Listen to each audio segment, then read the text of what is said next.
Yes,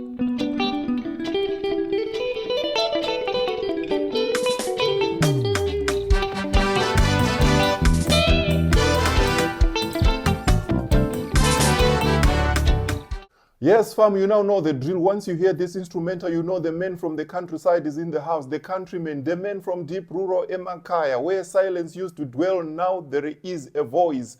In our village, we have this saying, and I'm going to paraphrase it. If an old person goes missing and then a dog vomits white hair, the dog is the first suspect. It is suspected to have killed, in most cases, the old person. But what if it's not? What if there could be someone else that have done it? Maybe the dog just ate the old person. I'm going to use this analogy in trying to paint a picture of what transpired in our history, where a group of people are blamed for being responsible of creating a system that was declared a crime against humanity, when in actual fact, they were not the one that originally created it. So without wasting much of your time, let's go straight into it.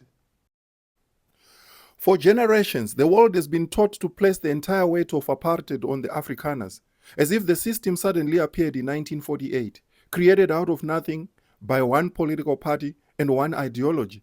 But the truth is far older and far deeper and far more uncomfortable. Long before the National Party existed, South Africa's racial order was already built in British law, in British courts, in British cities, in British mines, and in British colonial administration. The Afrikaners did not invent apartheid. They inherited a complete segregationist system that Britain had already designed, enforced, and normalized. In 1948, they simply gave it a new name. And part of the reason this story remains hidden is simple. Public histories almost always begin in 1948 as if nothing existed before the year. By separating segregation from apartheid, the narrative quietly erases the British foundation of the South Africa's racial state. But apartheid did not start in 1948. Its roots were laid decades earlier in Westminster, in colonial legislation, and in the racial policies of the British Empire. This is the chapter of history that was never taught. This is the hidden British origin of apartheid.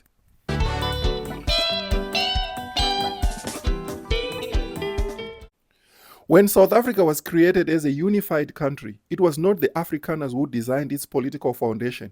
It was the British Parliament in London. In 1909, the British Parliament passed the South African Act, the law that brought the Union of South Africa into existence. This act is one of the most important yet least discussed building blocks of apartheid. It established 4 fundamental principles that Afrikaner nationalists later absorbed into apartheid without altering their core logic. And they are: 1. A parliament for whites only. The 1909 Act created the Union's political system, a national parliament, a senate, a prime minister, but black South Africans were excluded from national political power from the very beginning. Africans were not citizens of the state. They were subjects under a white political authority. This exclusion was not created in 1948. It was crafted in London in 1909. 2. British law centralized power in white hands. When the British unified the 4 colonies, the Cape Colony, Natal, Transvaal, and Orange Free State, they had a choice. Either build a non-racial franchise model based on the Cape tradition, or adopt the most restrictive racial systems from other colonies. They chose the second option. The result was deliberate. White minority rule was carved into the Constitution of South Africa by the British government. Not by Afrikaners, not in 1948, but in the South Africa Act of 1909. 3.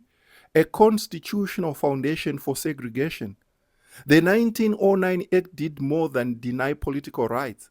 It created a constitutional vacuum around African citizenship. No national rights, no national voice, no national representation. This was the essential precondition for every segregationist law that would follow. Land laws, pass laws, job reservations, Bantustans, all set comfortably on a political structure designed to exclude Africans. Apartheid did not innovate this idea, it inherited it. 4. what the Afrikaners did with this system after 1948. When the National Party won the election in 1948, they did not need to redesign the state. The blueprint already existed. They simply extended what the British had built, removed colored voters 1951 to 1956, eliminated African representation completely, declared apartheid an official doctrine, built a total racial state on top of a pre-existing racial constitution. The foundation was British. The consolidation was Afrikaner. The system was continuous.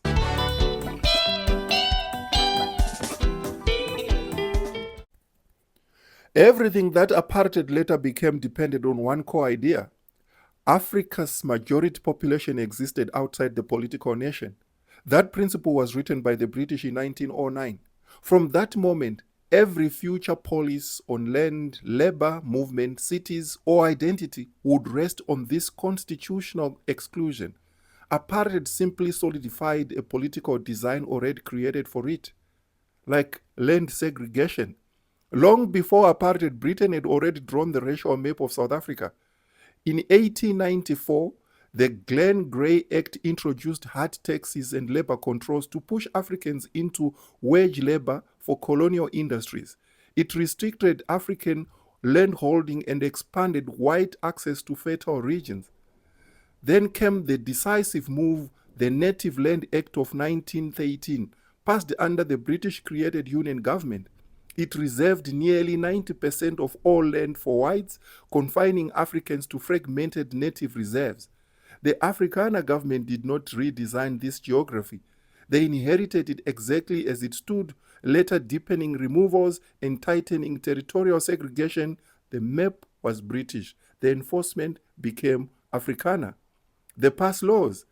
The first pass laws emerged in 1809 under the British rule in the Cape. Throughout the 19th century, British administration expanded pass systems across the Eastern Cape, Natal, Kimberley, and the Rand Mines. By 1923, the Natives Urban Areas Act created a national pass framework. When apartheid introduced the Dome Pass in 1952, it was not inventing a new form of control. It was intensifying a colonial pass regime that had been in place for more than a century. Britain created the practice. Apartheid perfected the police state. Urban segregation. By the 19th century, British municipalities had already segregated cities. African locations, racial zoning, controlled housing, and buffer zones. Cape Town, Durban, Johannesburg, Kimberley, all were segregated before the National Party took power. The Apartheid Group Areas Act of 1950 extended this colonial pattern nationwide, turning municipal segregation into a central state policy. Job color bar labor control. The color bar emerged under British mining houses. The Mines and Works Act of 1911 formalized white-only skilled labor. African workers were confined to low-wage and dangerous work. The National Party extended this into industry through job reservation laws and the suppression of black unions. Apartheid nationalized what British mining capital had already created. Native reserves. British administration created native reserves in the 1840s and reinforced them with the Langdon Commission of 1905. These areas were designed as labor reservoirs and instruments of control. Apartheid renamed them Bantustans and attempted to turn them into pseudo-states. The geography was British, the political theater was Afrikaner.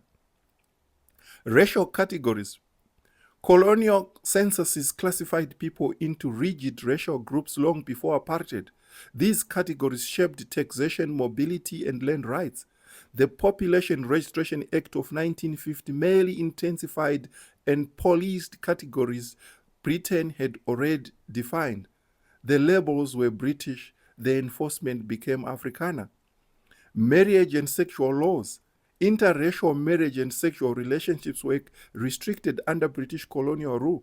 The Union government expanded these controls in 1913 and 1927. Apartheid's 1950 Immorality Act did not create racial morality, it extended it. Then indirect rule. and tribal administration. British colonial policy formalized chiefs as administrative tools of the state. Passes, labor, land, rural order were controlled through this system. Apartheid restructured it into the Bantu authority systems, turning ethnic identity into a political instrument. The transition to 1948. By 1948, the racial architecture of South Africa was already complete. The National Party simply intensified control, centralized racial authority, and gave the system its final name. The structure was inherited, the doctrine was new.